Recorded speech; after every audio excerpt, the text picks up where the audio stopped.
ప్రతిపక్ష హోదా లేకపోతే వెళ్ళరా అసెంబ్లీకి, మాట్లాడరా, జనం తరపున మాట్లాడరా? ఈరోజు షర్మిల వరద ప్రాంతాల్లో పర్యటిస్తానంటోంది. ఏది అక్కడ భారీ వర్షాల్లో రైతులకు నష్టపోయిన దాంట్లో, అంటే అన్న పాత్ర తను పోషించడానికి అవి సిద్ధమవుతున్నటువంటి పరిస్థితుల్లో ఇవాళ జనానికి దూరమైనటువంటి జగన్మోహన్ రెడ్డి ఏదైనా భయపడుతున్నాడా? అసెంబ్లీకి వెళ్ళటానికి భయపడుతున్నాడా?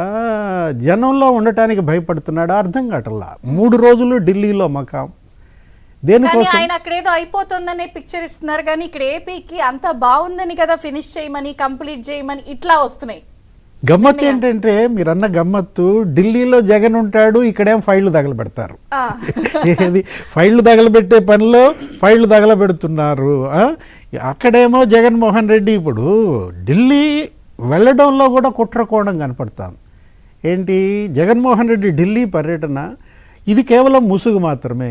ఏది లా అండ్ ఆర్డరు, ఈ శాంతి భద్రతలు, ఇది కేవలం వంకే తప్ప అతను ఢిల్లీ పర్యటనలో ఉద్దేశం, హిడెన్ ఎజెండా వేరుగా ఉంది.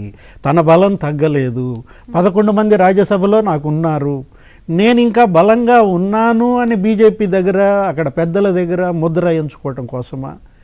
అమిత్ షాతో విజయసాయిరెడ్డి కలిశారు ముందు రోజే. దేనికోసం కలిశారు? విజయసాయిరెడ్డి అమిత్ షా భేటీ మనం ఆయన ట్విట్టర్లో కూడా పోస్ట్ చేశాడు, ఏదో ఒక ఫోటో కూడా. ముందు రోజే ఆయన కలవడం కానీ, అసలు ఇది శాంతి భద్రతల అంశమా, ఎండోమెంట్ శాంతి కోసమా? ఏ పంచాయతీ వీళ్ళ మధ్య నడుస్తుంది?